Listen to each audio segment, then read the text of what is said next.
Good morning, gentlemen. How you doing? Hey, I'm here in Hawaii, getting training actually. It's not as exciting as it sounds. I'm spending most of the day inside in an office building. But I'm really excited about, I hate to call it a program, hate to call it a study. It's more like a strategy. I'm excited to present and to introduce to you today this strategy that we're going to be working on over the next few months called Influential. I hope you've got your folder there and some notes, and please pay attention, take some notes. I think this is really going to be exciting, and I think as I share today, you're going to, I hope, gather the knowledge that what we're doing together could really make a difference for literally hundreds and hundreds of men. And so first we need to ask the question, and I want you to think about, why are we using this term influential? Now, it's important to me that you understand this. There are some misconceptions that we could have, and I don't want you to have them.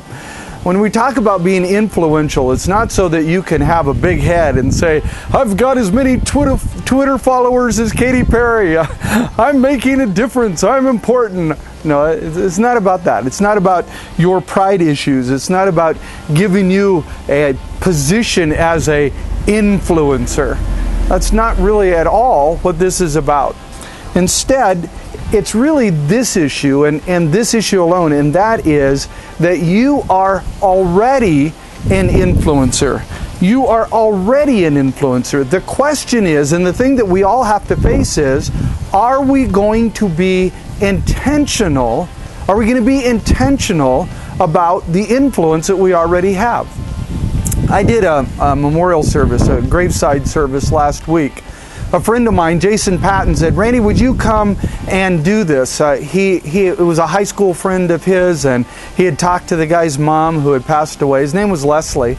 And his mom said, do you know a pastor that could do a memorial service? So he called me up and he said, hey, Randy, can we do this memorial service? And I said, sure, I would be glad to do that.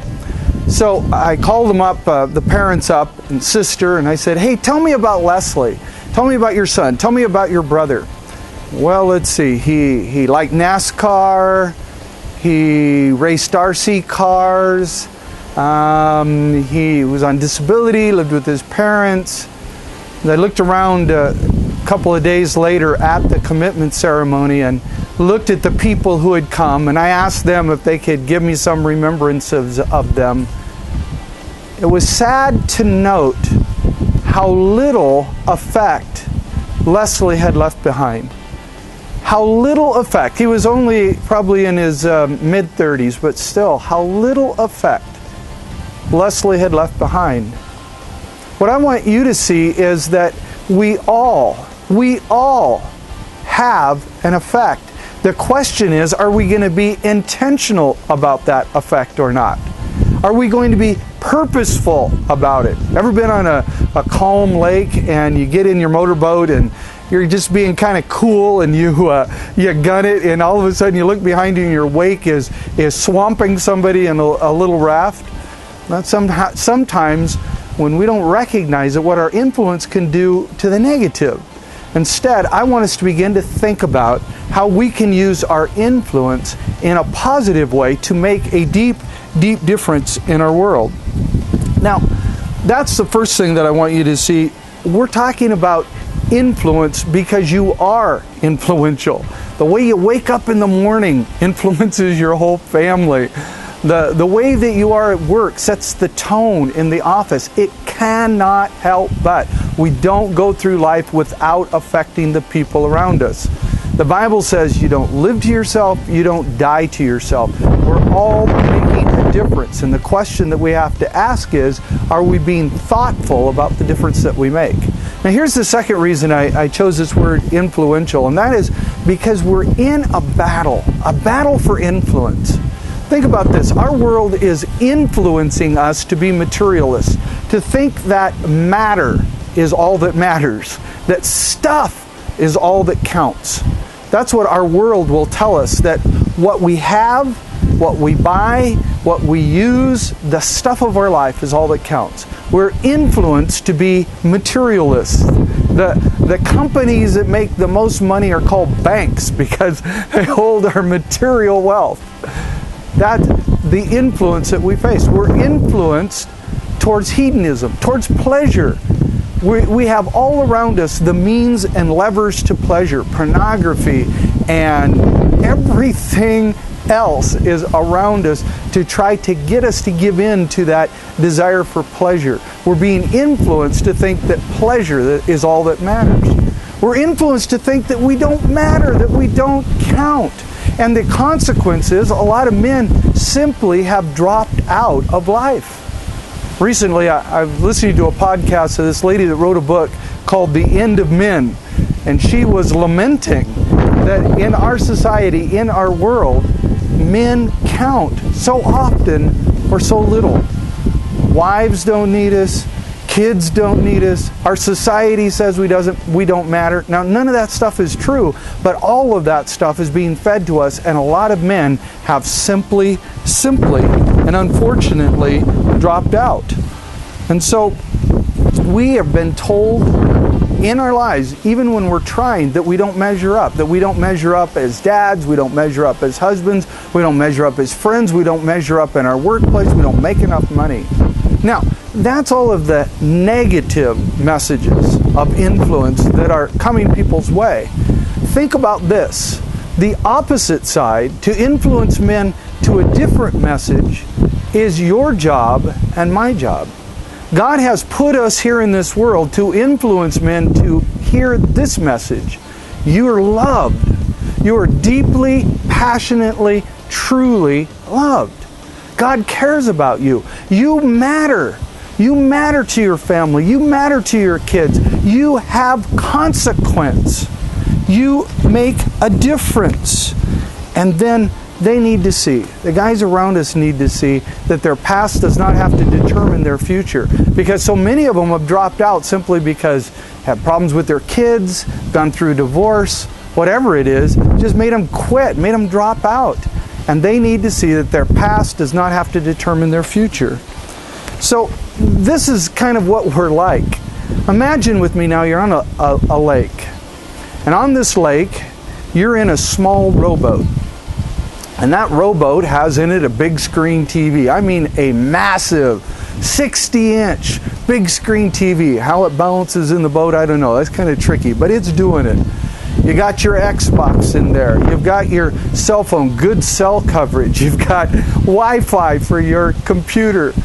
And there you are sitting there in that rowboat, and you're finding all the ways to distract yourself.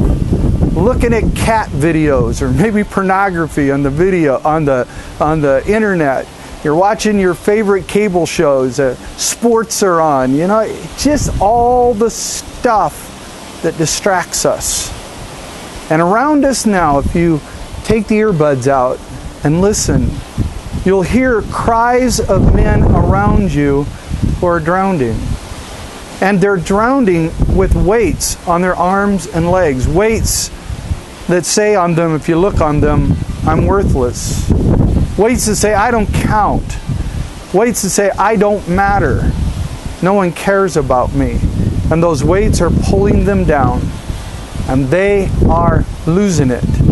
And there we are, distracted in a sea of men drowning.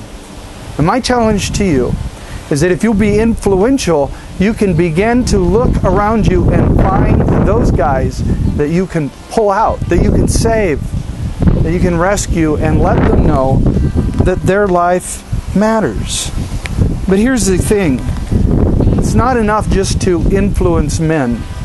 But we're not trying to just save men so that in this battle for influence that we're talking about, that they can just be soldiers, that they can just be fighting against the wrong influence. Instead, God has called us to influence influencers, to be influencers of influencers.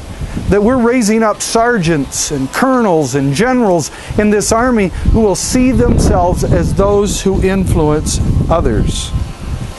So here's what I want you to do. Would you get out one of the sheets in your notebook ask you this question. Who has influenced you most profoundly in your life? Who has really made a positive difference in your life and influenced you? Think about the name of that person for just a moment.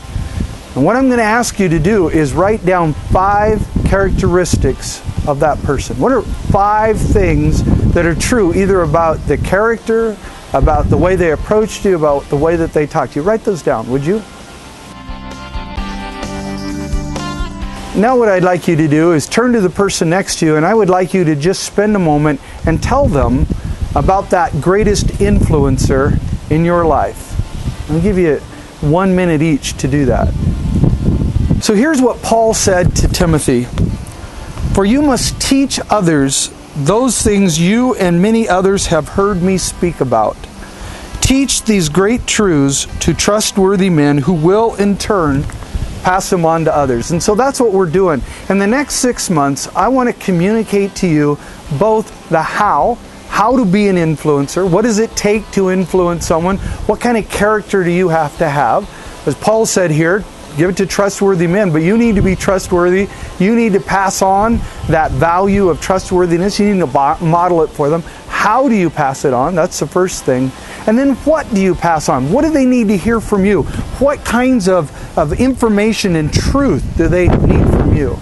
And so that's what we're going to be talking about in these next few months. And I believe that as we do that, God's going to give you others that you can influence. Now, I believe that this process is not just a mental process, but it's an experiential process.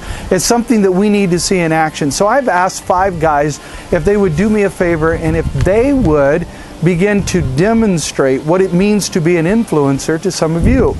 To reach out, to let you know that they're thinking about you and praying for you. And so here's the guys, and would you stand up as I introduce you? Darren McCarthy, David Sabino, Mike Clouser, Byron Redmond, and Brandon Schaefer. Now these guys, my hope is that they will demonstrate so that you can turn around then and demonstrate it to others. So would you make a commitment to come to these men's breakfasts the next few months? And I'm going to ask you to start asking God to put men in your life that you can begin to influence. You wrote that list of characteristics. That begins to show you how someone can influence you. Now I want you to become that kind of influencer. I want you to begin to show those kind of characteristics in your life to the people that God puts His finger on. Certainly your children, certainly your wife if you're married, but certainly others that God will bring your way. Once you're available, God says, yes, I've got someone who's available. He's going to bring people your way. Start watching for them. Now I've talked kind of about the concept that we're pursuing here, the strategy of influential. But I've asked Mike Clouser to come and talk about some of the material, what it is that you need to share with other people. So would you welcome Mike, and I look forward to seeing you at church and being with you next month.